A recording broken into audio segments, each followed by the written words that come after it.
Hey, my beautiful people. It's Carla with Trust the Process, just checking in on y'all today. Hope everyone's having a blessed day. I had an amazing day already today. It's been just an ongoing, just manifesting of the greatest things that could possibly be happening, and just seeing that the alignment and the structuring in my life is changing so many things about the way I used to see things, and how clarity and the vision is just in front of me, and I see it, and I know that it's possible, and I know that it's already there, and just trying to push you to really start to manifest and really start to believe in the things that you want to accomplish in your life. Believe them as if they are already here, that you're already living in that place. And these things always start with the way we think. And our mind plays such a game with us at times, and we always think it's right. Oh, well, I thought this, and so this was. Shut your mind off for a minute. Get into a deep meditative state and really ask those questions before you get into meditation, so that you can take the time to really to open up to the answers that are given from within. And I have been doing this for a while, and some days I fall off, and I'm like, you know what? I didn't meditate, and so I have to get back on meditation. Because when I feel myself going off track, going off my path, I need something to center myself back into what it is, my purpose for doing whatever it is that I want to do is for. And my purpose then makes itself clearer to me so that I can understand, oh, I came off track and I have to go back on. And I have been so blessed to be able to really get in connection with my intuition and understanding, to listen to myself and calm myself down. Listen to the spirit. Listen to God speaking to you. Getting in connection with your inner self. You have to get in connection with your inner self, because you will not align with the things that are really meant for you to have and to be. And, when people tell you that, we're beings. And so you have to learn how to just be. Sometimes, you need to just be able to just be quiet and just listen. And nature helps with that a lot, because in that time, during the time that you're out in nature, you're in that moment, and that's actually helping to program your mind to focus on the one thing that you're doing at that present moment. Being present in that moment, which takes focus. And so those are the practices that I utilize on a daily basis, because I noticed that there were times where I had to question myself, what is wrong with you? Why are you not able to sit still and just focus on something? Why do you feel like, you're all over the place? And usually a lot of the time people want to diagnose you quickly and say, oh, you have ADHD or you have ADD, when it's just a matter of centering yourself. Really deeply getting into meditation and centering yourself. There's a lot of homeopathic directions that people can go in to help them with those types of diagnoses that they're dealing with. And I think ADHD, with watching how my son behaves and watching how, he's calmed down a lot, with just really kind of putting him in a calm place. All right, you need to calm down right now, focus. Stop, overreacting. Give yourself a minute to really feel feel that feeling, feel that emotion. What is it telling you? What is it that it's doing? What is it that it's doing internally to you right now? Is it disrupting you? Is it making you feel distracted? And when we're able to really step into that place in the mind and see exactly what it is that's distracting us, I think there's a lot of ways they can cure a lot of diseases. There's a lot of ways they can cure a lot of diseases without giving people medication. But some people do need it. I remember that I was lacking focus and lacking the assertiveness that was needed in my life, and that played itself out in different scenarios in my life, different situations. And, until I did this, until I stopped and paused and really started to take ownership of the storms that I placed myself in. A lot of the storms you place yourself into, and that just goes by the decisions you make because you feel like you should be in control of the outcome when you're not in control of it. And then when you get yourself into a big old mess, then you're like, oh man, I should do this. I should do this way instead of that way. And that's why at every point in our lives, we get to a crossroads where there's always a major decision to make.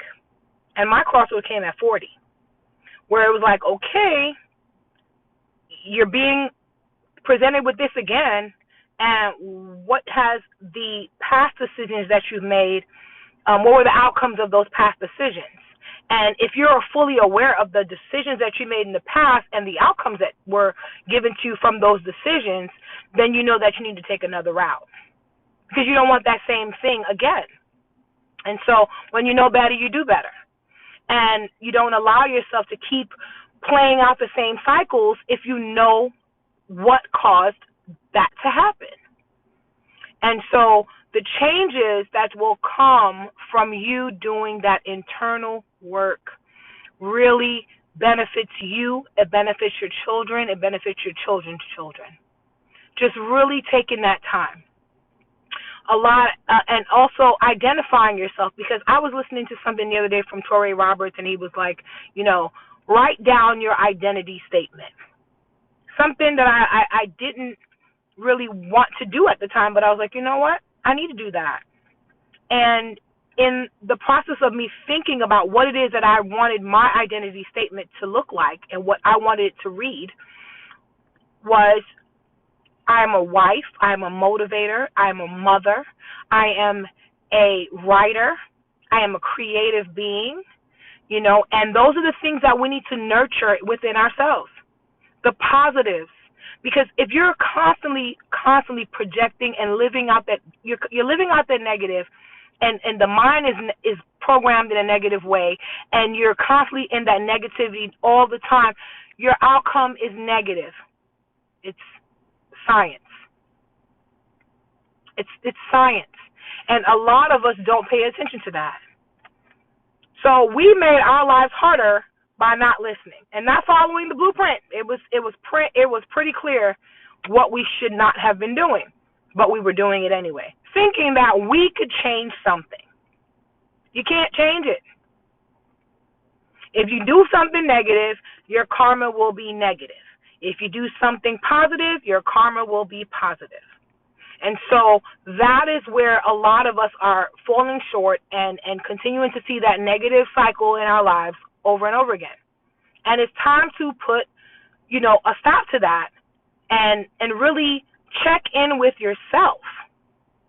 Check in with yourself and see that when you're in school and you learn math and you learn about the common denominator, that's the number that goes at the bottom, and it's always that same number.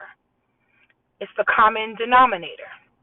When you're met with situations and they continue to have the same ending or the same, what's the word I'm looking for? The same way of the things happen the same way. It never changes, and you keep getting that same outcome. There we go. Who is the common denominator in that outcome? You are. They always tell you when you point your finger at someone else, there are three pointing back at you. You are the problem. And so I have been challenging myself, because I'm not just challenging people, I'm challenging myself. Every time I do a video, I challenge myself before I even do the video. I work on me before I even present anything to the world. And when I have my breakthroughs is when I come out and say what I need to say. And this is something that we are really afraid of doing. You need to really look in the mirror, check yourself out, and find out what it is that you need to fix and work on. And focus on that. The other stuff, outward stuff, will change once you have changed the inside stuff. That is when the change happens. The only thing you have control of is yourself. So if you are, in fear of things, if you are a negative person, if you are a person that hates, or any of those types of things, because you're not looking at people that have made it in this world, and have reached these heights in their lives that were living in a negative space. No, they were living in a positive space. They had this broad way of thinking about themselves and loving themselves when no one else loved them. And a lot of them didn't have people that were there nurturing them. Some had, but a lot of them didn't. A lot of them came from broken homes. A lot of them came from drug-addicted parents. A lot of them came from abuse, and they still made it because they didn't allow their situation to identify the person that they were. They didn't allow someone else's circumstances or someone else's way of not loving themselves and projecting it on them to keep them in a place where they started to feel unworthy or they felt like they couldn't accomplish things. So they stepped outside that. They had control of their mind. They didn't allow that person's negativity to be spewed inside of them and just accept it as what it was. So that is what we need to do. We need to work on ourselves. If anything is going to come out of this pandemic, it has got to be a better version of you.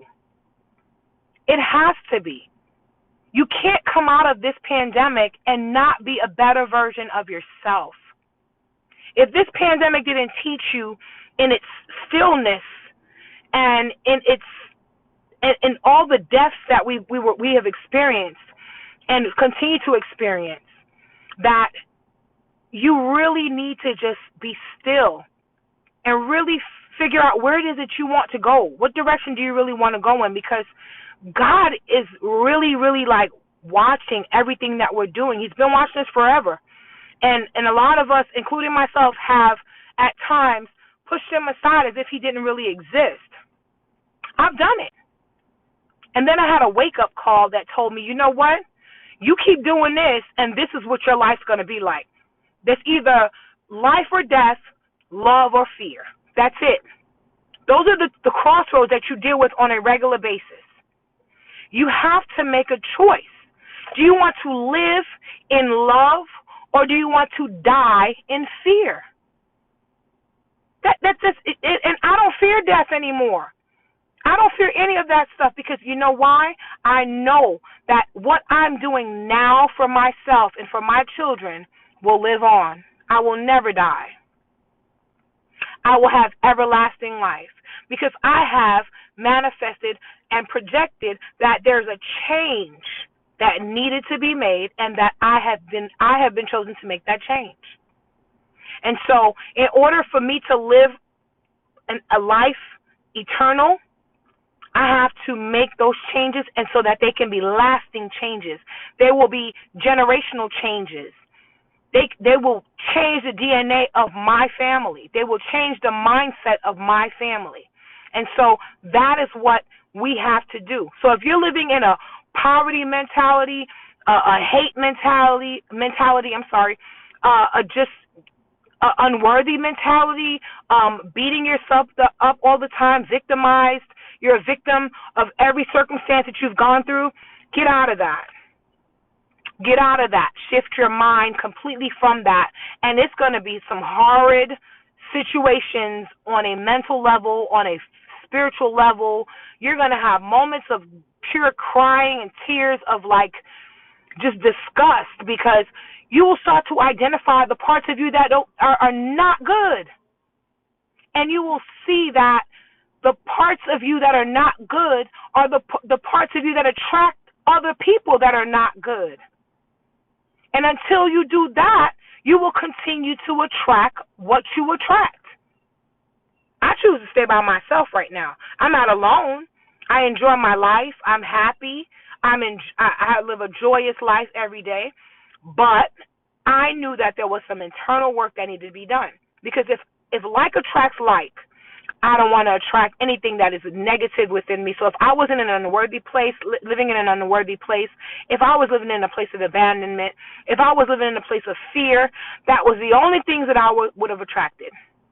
And so until I did that and removed those parts of myself and no longer gave them the attention that I had been giving them, I would continue attracting that stuff. And so I did not want to attract that anymore. And so I'm challenging you to step outside of your box and give it to God. The universe will hear you, and you can align yourself with the world that you are supposed to be living in. The world that is peaceful, even though there are things going on. Don't get me wrong. There are so many things going on, but they will not affect you the same way. There's a pandemic going on. People are without money. People are without jobs. People are mentally ill right now. And guess what? You can be that person that in the midst of all of this that can actually help people and uplift them. Be that positive light in someone's life, I tell people, and trust the process. God did not put you through this process for nothing. He would never do that. You have to give him his glory because he's going to show you that he can change you. He can change you when you're willing. God didn't give me answers until I was willing to change. That's when the answers became clear to me. So I tell you to trust the process, love yourself, and enjoy your day. Furthermore, enjoy your life. You're living it. Live it to the best of your abilities and give to others as much as you can, but never, ever pour from an empty cup. Always make sure that you're working on yourself and that you're giving yourself the self-care and self-love that's needed in order for you to give to others. I love you. Enjoy your day and trust the process.